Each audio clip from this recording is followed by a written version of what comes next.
Bag, I want the bag. Work my way from a garden to a track. Flip it from a track to a plot full of acres. Do it for the farmers and the producers and the makers. What we even here for? Occasionally I ask it. I know it's more than struggling, anticipating the casket. Reap what we sow, I'm trying to fill up my basket. Life's a plantation, I self-law and master. Over the plot I've been granted on this planet. Now it's slanted, cause the chosen been supplanted. But if you overstand it, it was spoken. Fractured, but we ain't broken. Even though some would rather play the role of token, we growing. Black through the essence of a presence. We carry the blood of gods, we carry the mind of peasants. Rich black gardens, future look more like Eden. Multiply seeds like the seed banks in Sweden. Rep my planners on plan according to season. B1 code, switching it up is treason. Black power, family what we eat. Either we get fed or we feed.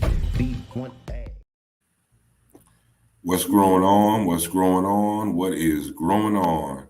Welcome to B1AG Daily Bread Podcast. I'm John Henry Harris, and we also have Farmer Brown, the MC.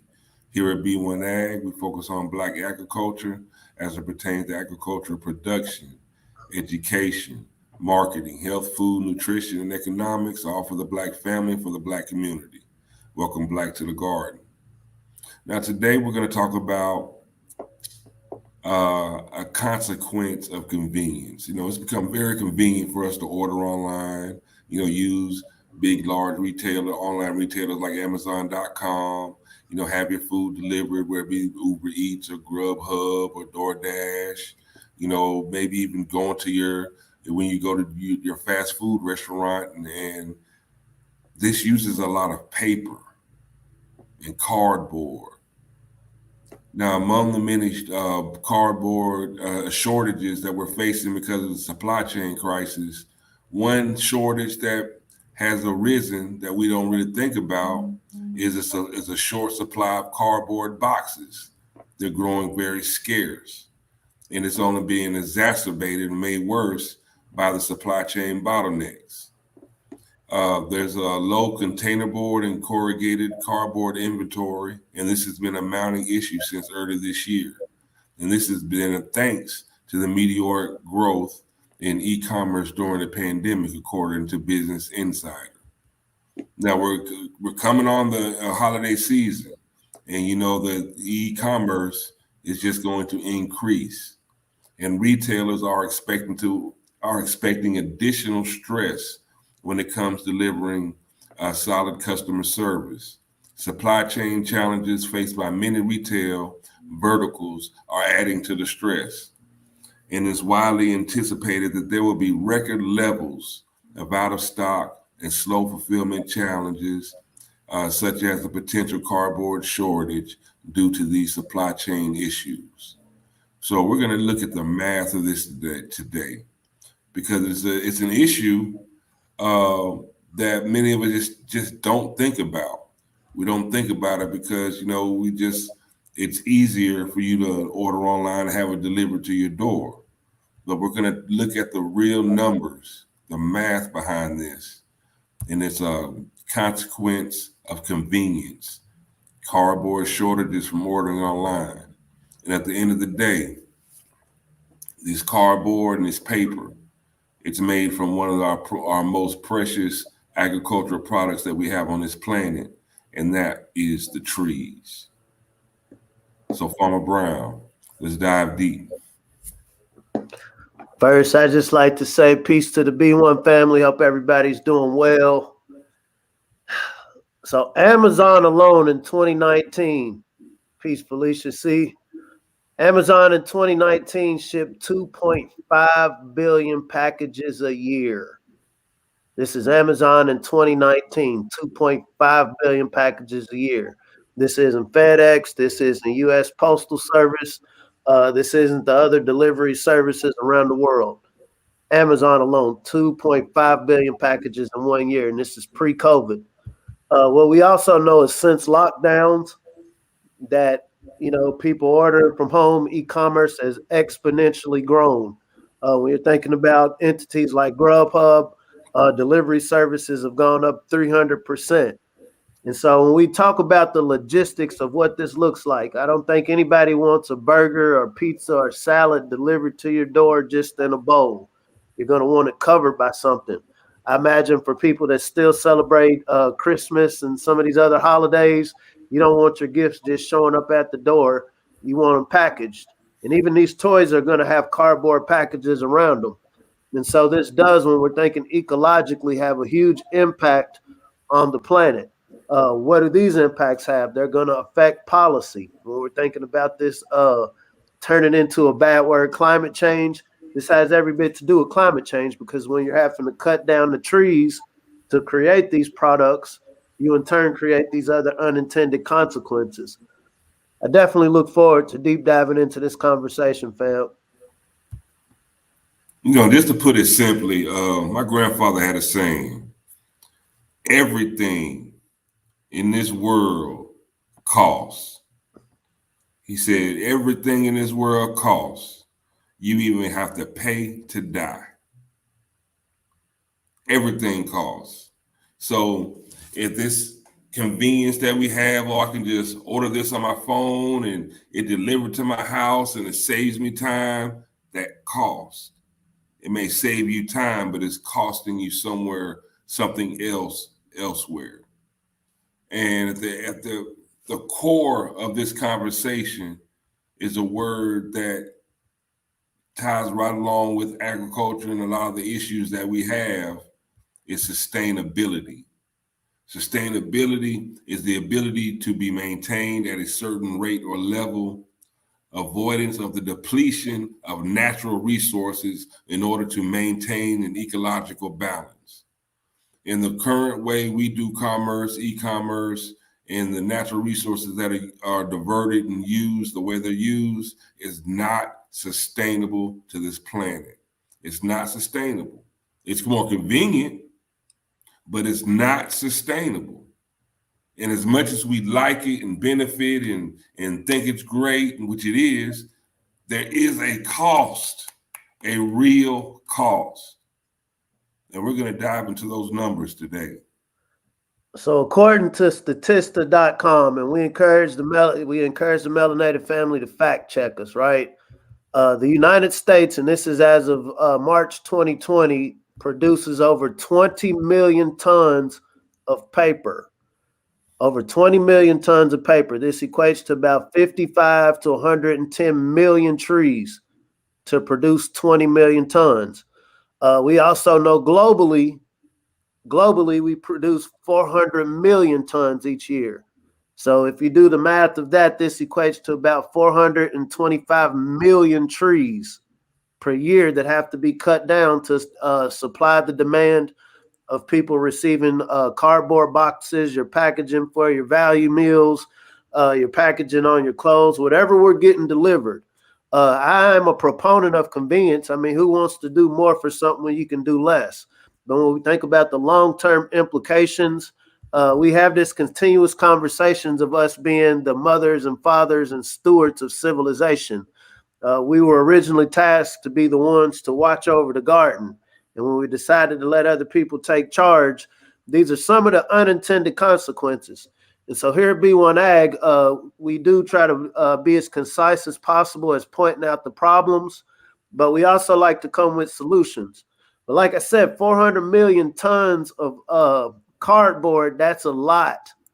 When we talk about 425 million trees, and this is annually, we know trees take, decades to grow to their full stature.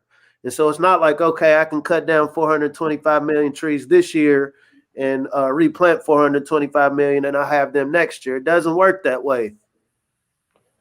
Using the Amazon forest as a part of this case study. And so when we talk about the earth being a global body, the Amazon forest almost serves as our lungs. It makes me think of this mantra over the last year or so: I can't breathe, I can't breathe. And then we get hit with something that affects the lungs. As above, so below. And so we know the Amazon, to be able to supply a lot of this demand for trees, a lot of deforestation is taking place, not only for the trees and the cardboard products, but also to raise livestock. to create new farmland, because we've I don't want to say we, the people who have been producing the livestock and farm products, have overused the land that was already available. Here at B1AG, we really like to take a global focus, because what goes on in one part of the body is inevitably going to affect the rest of the body. We understand places like China. You have China or India. You have populations of billions of people. Here, we're all for people living their best life. If there's something good to be gained during your day per your effort, your energy input to obtain it, hey, it's you. But when we get to a point where we're using more than what we're putting back, this creates instability. That word you said, it goes against the concept of sustainability. And this does, not to get down the rabbit hole, this is inevitably going to have an impact on certain legislation. We know specifically with the UN, for example, there's a 2030 agenda that the world wants to cut carbon emissions 50%. We also talked about the gentleman, and we're not going to go too deep in that. His goal over by 2040 is to cut carbon emissions to zero. Not only do these carbon emissions come from the flagellation of livestock, it comes from our production methods. It's okay, once we've cut these trees down, you had to have some sort of equipment to come knock the trees down. You're going to have some sort of mechanisms to process these trees into paper, into cardboard products. Then you're going to have to ship them somewhere. You're going to have machinery to do all of this. And so this is where a lot of these greenhouse gases, this is where these PFCs, chlorofluorocarbons, don't get me talking scientific, but these are a lot of the things that are creating what we're being told is creating this climate crisis. And so in reaction to that, your governing bodies deciding or deliberating over, okay, maybe we'll just charge people carbon taxes. We want you to keep spending money, but okay, to mitigate this climate crisis, we'll just charge you taxes. And so this is directly going to affect, for the consumer that doesn't want to think too much else about this, this is going to affect the prices that you pay at the pump, the prices that you pay at the cash register. There's a lot of unintended consequences of our convenience, fam. And I'm just to make this plain, 425 million trees a year for this. Think about this, y'all. Is it worth it? 425 million trees a year just so you can have that? 425 million trees a year that are going just towards packaging. That's just packaging.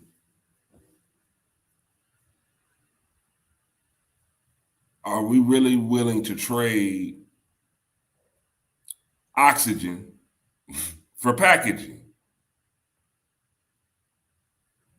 It's like we've been bred to be so much of a consumer that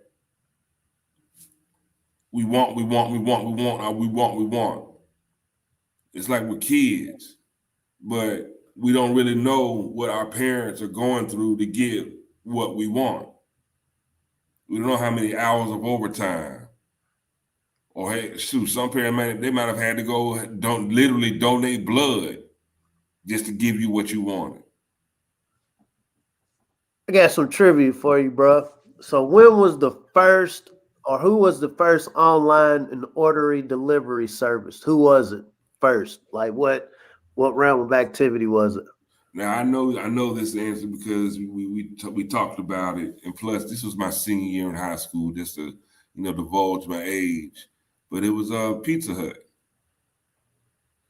1994 was the first online delivery service. And so this dynamic we speak of is, not to age us, but this is a relatively new phenomenon. So it wasn't like we've just been ordering online and we've had this excess need for these cardboard. Absolutely. Brother, so you brought that up. I'm glad you brought that up. So here at B1AG, we like to talk about solutions. So we're definitely going to touch back on this because we have to be solution-based, family. We have to be solution-based. We see cutting these trees down. It's going to affect the breathing of the planet. It's going to affect the breathing of the individuals on this planet. We also know that our consumerism is exponentially growing. And so this problem started, as far as online, excessive just in 1994. I mean, this is when gangster rap, a lot of things. So this is a relatively short amount of time that we went from, okay, I'm in the kitchen, I just cook what it is I eat, I just go directly to a store and buy what it is I buy, to I'm just going to sit on my couch and order and bring it to me. I'm just going to, sit in one location and somebody's going to burn gas to drop this off at my door. So I don't have to go nowhere. I can just go to the door, open this cardboard package, throw it in the recycling bin. Somebody's going to make a bag off of this too. That's the cost of convenience. And so it was 94 that the pizza delivery service took off. And so we see just in absolutely. And so we see just in a few decades how we've become so dependent. And oh man, it just hit me.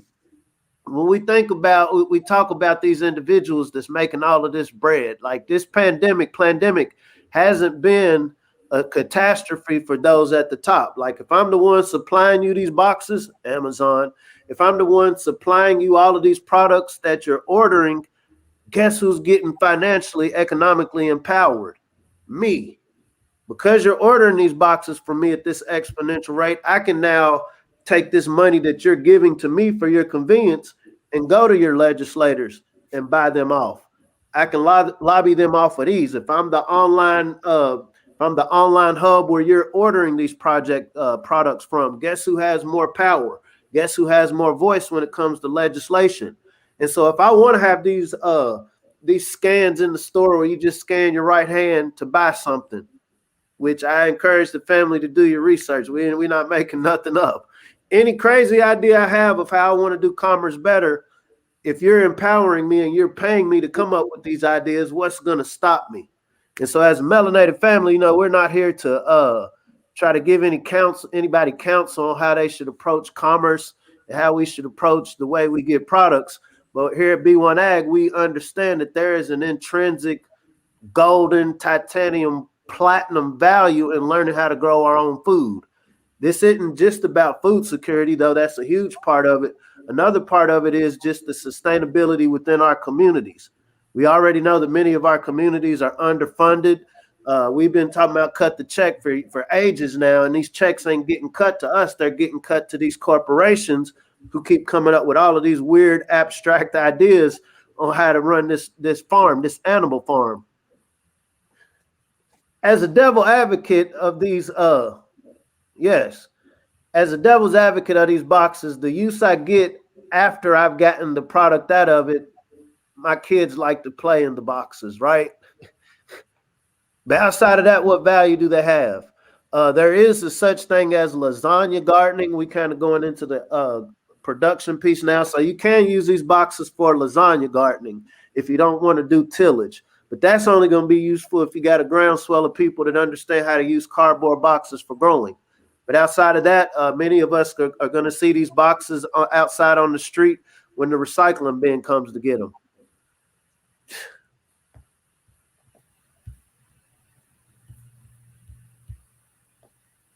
Sustainability. This is a word as just like we need to get more familiar with growing our own food and actually bringing this into practice and having this knowledge.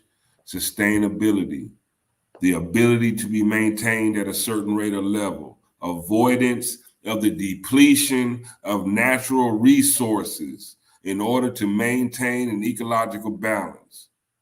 This convenience comes at a cost, and the cost is the depletion of our natural resources. Once these natural resources are gone, they're gone, or they take more than our lifetime to be replenished. Water, trees, we need that to live. We can't forget that. We need that to live more than social media. We need that to live more than convenience. Sometimes we just need to go back to the old way of doing things. We know Uber Eats and just ordering online Ordering the pizza is great. You just, it comes to you. You don't have to, you don't have to use your energy to get it, but energy has to be used still. It's just transferred.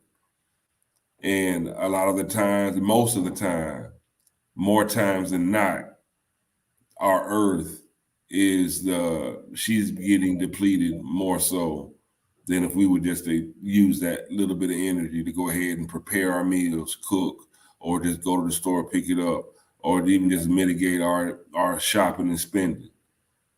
Have some self-control. Go Brandon. So this guy that is in the White House, if you remember, one of the first things this person did upon getting in that position was re-entering to the Paris Climate Accord, right? And so, like I said, this is one of those goals, and you can go to whitehouse.gov.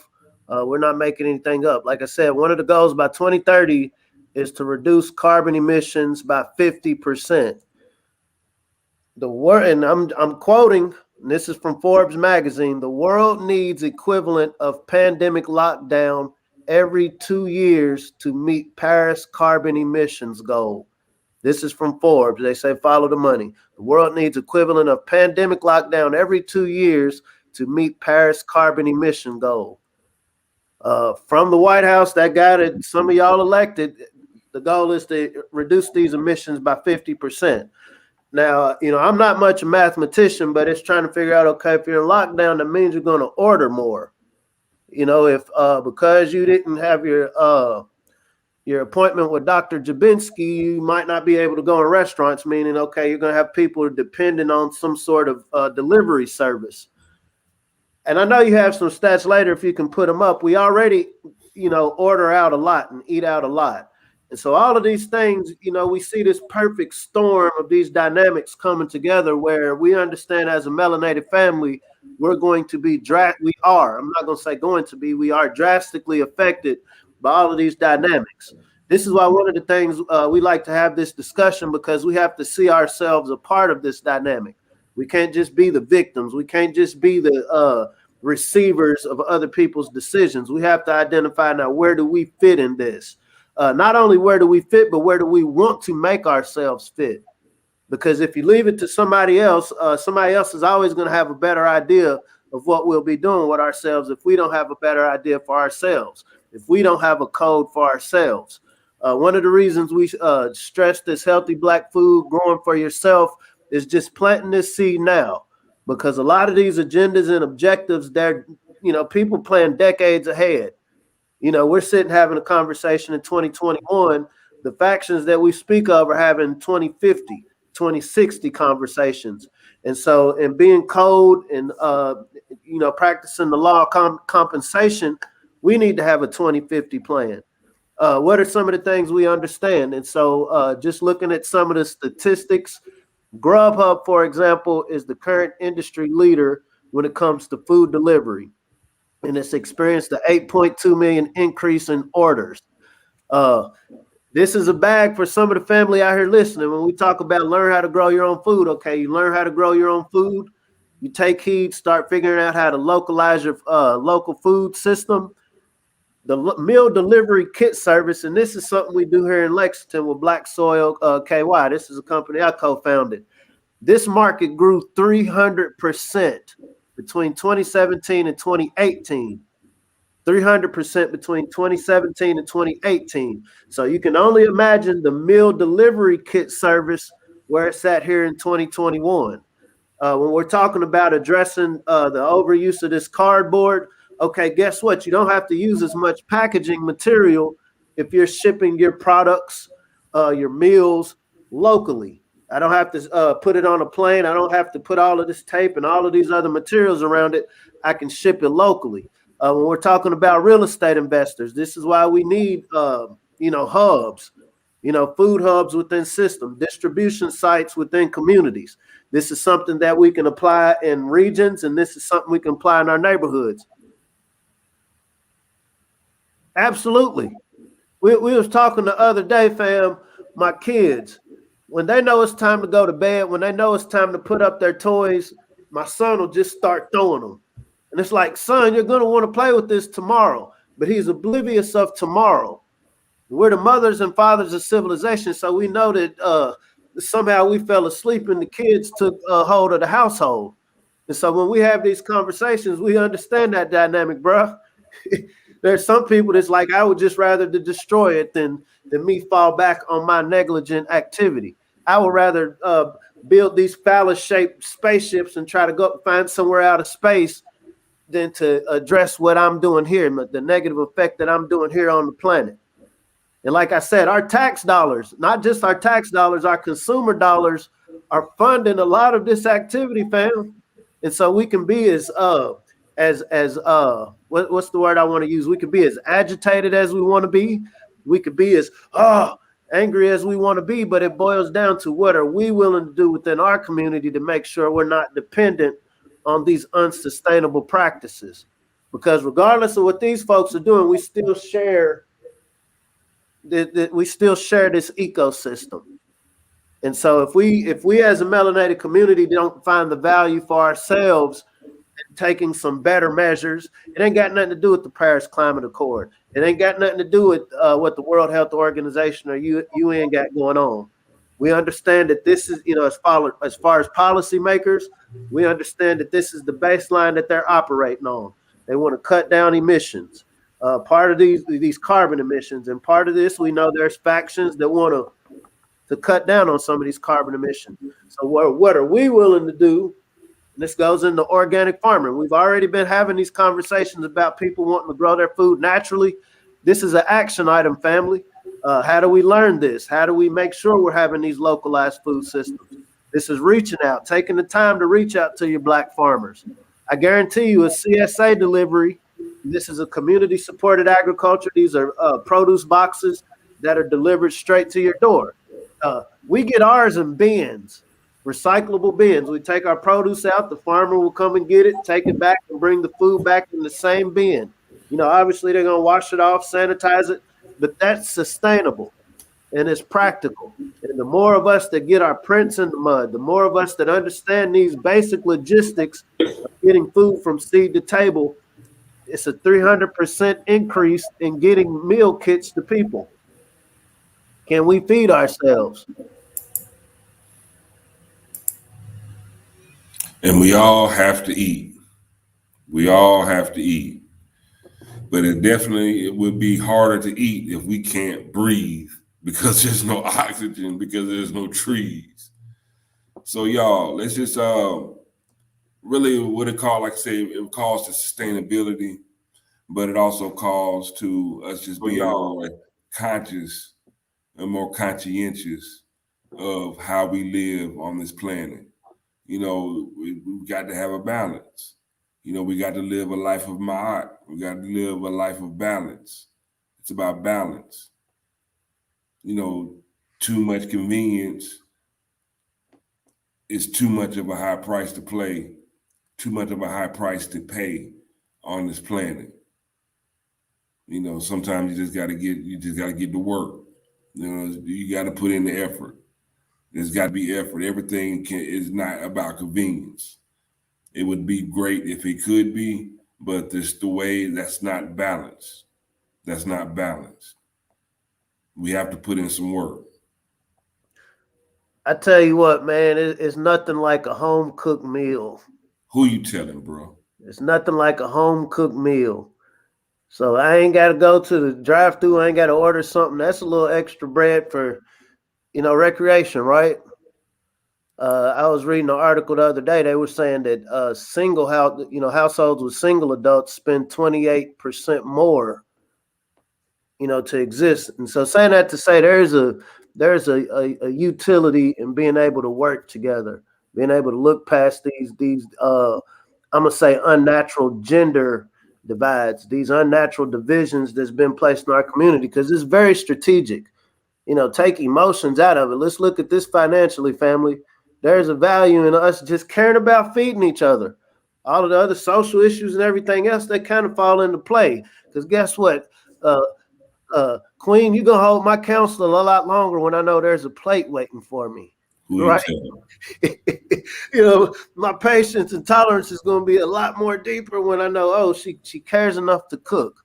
I'm being funny, but okay. So once again, we're going with statistics here. So we know 64.3% of Grubhub app users are female.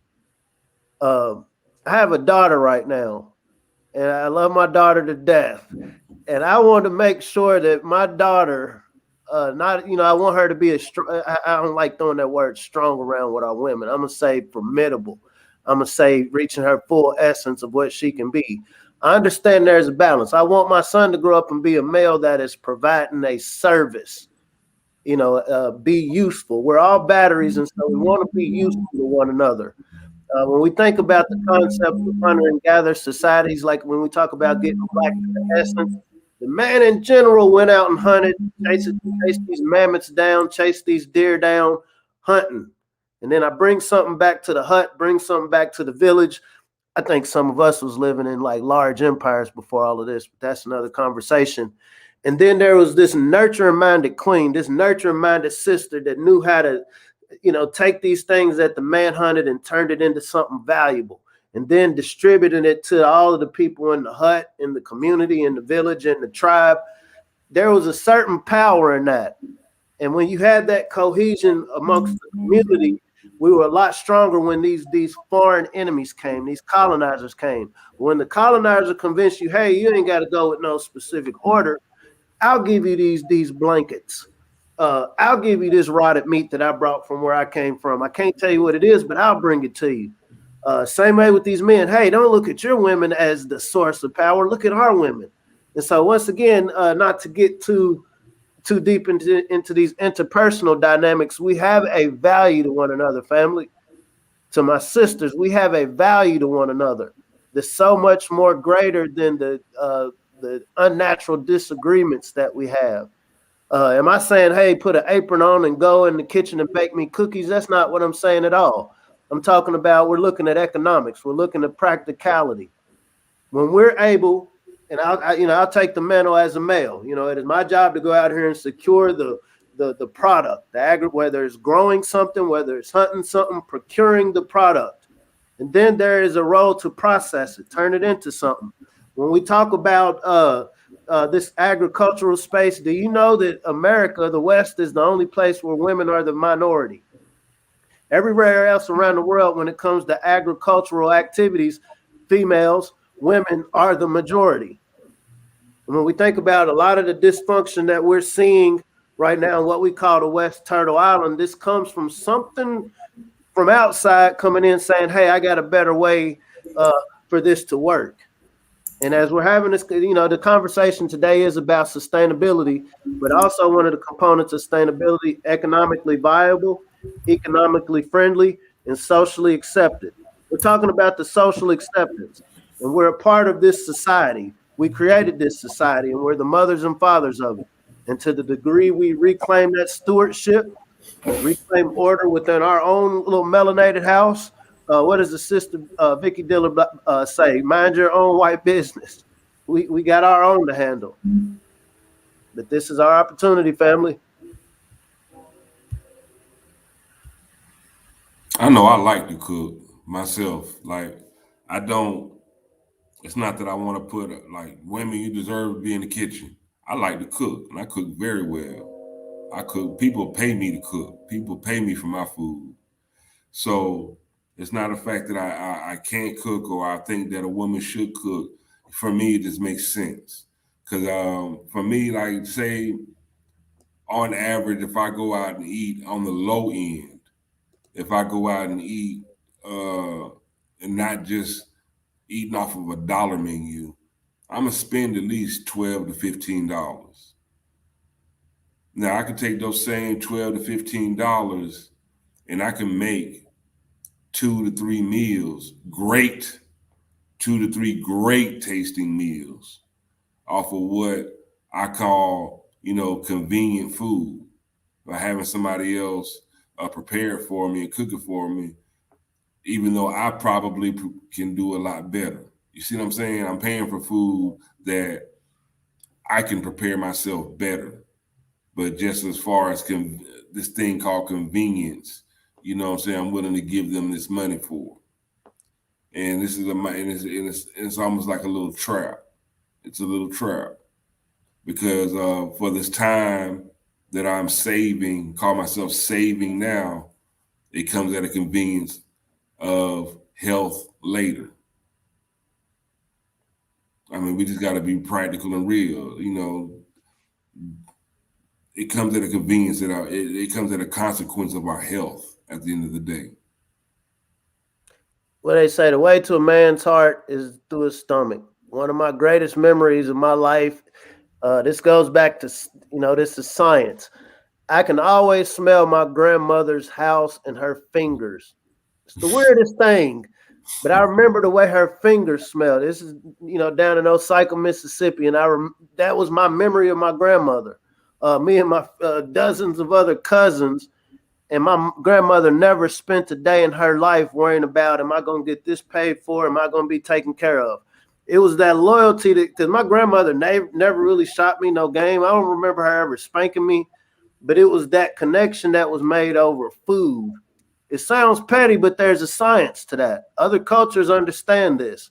And so this preparation of food, this is going to breed, when we're thinking about this 2030, 2040, 2050, healthcare ain't going to be what it is later than it is now. And so what are we doing within our households to make sure our kids, our grandkids have this loyalty? Are we creating those memories from this cooking, this mama's cooking that's turned up in the kitchen, this granny's cooking that's turned up in the kitchen?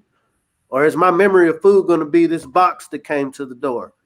Because you're going to be loyal to who feeds you, literally and metaphorically speaking. And so are we feeding one another?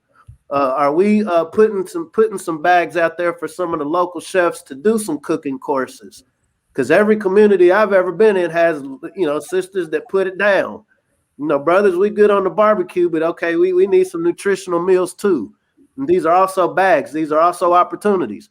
What I can tell you from a state level, I know there's a lot of money being put into localizing these food systems, specifically for people who are preparing food. And so how are we applying that within our communities? We don't need permission to find the sisters who, know how to put it down on the stove, having these intimate gatherings. Since we know that we don't have home ec in the schools anymore, we can have home ec in the hood. It's healthcare for the future, family feeding one another. So I hope y'all got some knowledge from us today. I hope y'all can hopefully sparking some ideas and just some thoughts about consequence, convenience, and sustainability. Consequence of convenience, cardboard shortages from ordering online. This is a big deal, believe it or not. This is a big deal. We're talking about 425 million trees per year. Brother Thaxton touched on the hemp. Touch on that before we get off here, bro. Touch on it. Now the hemp it's long been a great substitute for trees, especially when it comes for the use of paper. Now the beautiful thing about hemp is that as you got 4 harvest cycles in a year with hemp, it grows faster. It replenishes the dirt with nitrogen, which makes the earth even more fertile instead of stripping the earth. You just get more utility from hemp, not just with the paper, but there's thousands of products that can be derived from hemp. We're not talking about this medicinal. We're just talking about hemp. Just the hemp plant. And the only reason hemp was outlawed was because of competition it created with the cotton industry. So it's like we've got to get to a point as a human race where we do things that work, that are practical, and not base our own greed or comeuppance over what is needed. Because when you, we're outlawing hemp because, the cotton producers don't want to compete. There's a grave consequence with that. And that comes, and the consequence is paid through the earth and felt by us. Cotton industry and pharmaceutical industry and chemical industries. There we go.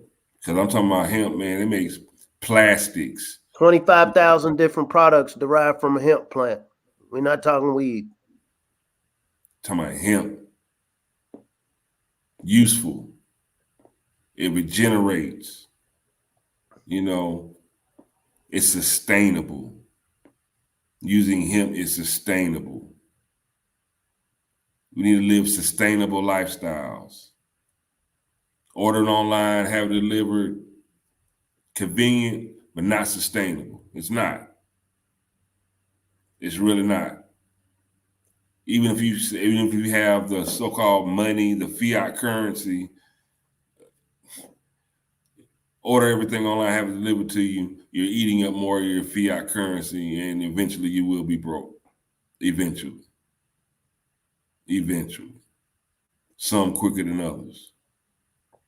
Most quicker than others. So let's get back into that growth mind state, sustainable. Let's get back to doing what's practical. If you have any questions, comments, concerns, hit us up at B1AG@gmail.com. This is the URL to probably one of the most comprehensive list of Black-owned farms and food gardens in this country. It's not all of them, but it has the most that we can find in one spot. This is the URL, shopblack.us. Great site, a lot of melanated products and producers here. And this list could be very important to help at least beginning the search to find a Black farmer near you. Also, this is the URL for the change.org petition, petitioning for the president to release the funds from the American Rescue Plan, which is $4 billion in debt relief to our Black farmers. This was legislated. This was legislated by our government on March 11th of 2021. We're at the end of October going into November. Our farmers still have not received this debt relief. Not even a check. We're just talking about debt relief. But any kind of help is helpful. And our Black farmers need all the help that they can get. They are our superheroes and they need our support.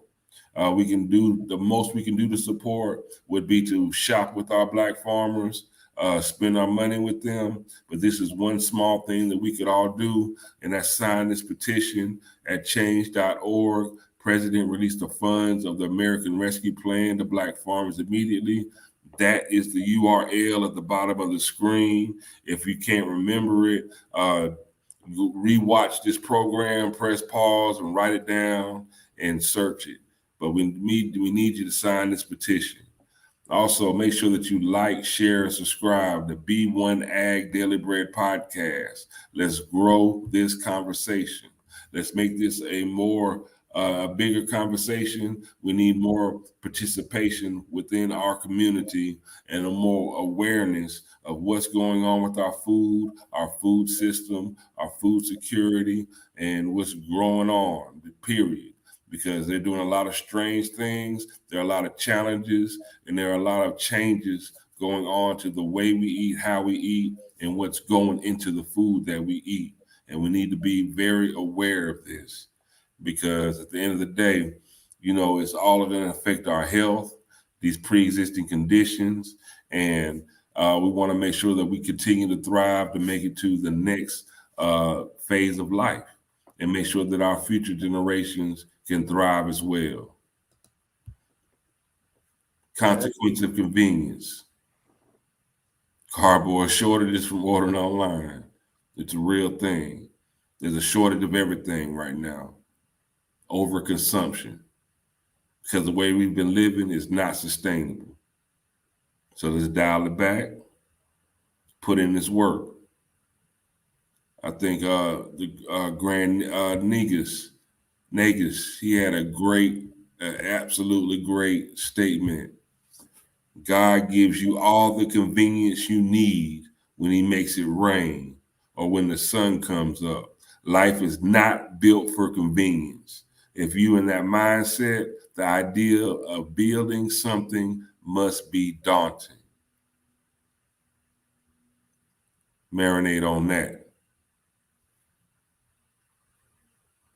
He gives us all the convenience we need when he makes it rain and the sun comes up. Life is not built for convenience. Living in that mindset, building something must be daunting. And we cannot afford to live in that mindset. Because we have Most High gives us all bricks, and either we can build a castle, we can build a kingdom, or we can continue to build this prison around ourselves. What we decide to do with these bricks is on us. Sister said, minding our own black business. We need to mind our own black business. I ain't with building no prisons. Not at all. Not at all. And also, if you feel free to donate to the platform. Let's grow this platform. We're getting ready to go down to the All Black National Convention down in Orlando, Florida, October 28th through November 1st. We will be presenting down there with Brother Maj Toure, about Black survivalism and how to grow your own food as well. If you can, please donate to the platform, be it at our Cash App, $ B1AG Hip Hop. But we're looking forward to going down to Orlando to represent, because we are going to push this Black algorithm. That's what we're going to do. We're pushing the Black algorithm, working against the algorithm. We're getting shadow banned and everything else, but we're working against it. We're going to, with the likes, shares, and comments and subscriptions, we can push this Black algorithm and fight the algorithm from getting to, so we can get this word out. We got to get this word out, because everything boils down to food. Because if you're not eating, you ain't doing nothing. I'm sorry. So, You get that video queued. Send it in the private chat, bro. Well, don't worry about it. We'll play it another time. But B1AG, pushing the Black algorithm. Pushing the Black algorithm. That's what we're doing. That's it? Yeah. Pushing the Black algorithm. Ancestors, they mastered the systems. We raising your bosses, no victims. Planting and up. Now this is from Farmer Brian MC, y'all. Again, we're pushing this Black algorithm. Y'all check this out, and we're gonna conclude the show with Farmer Brian MC, pushing the pushing the B1 algorithm.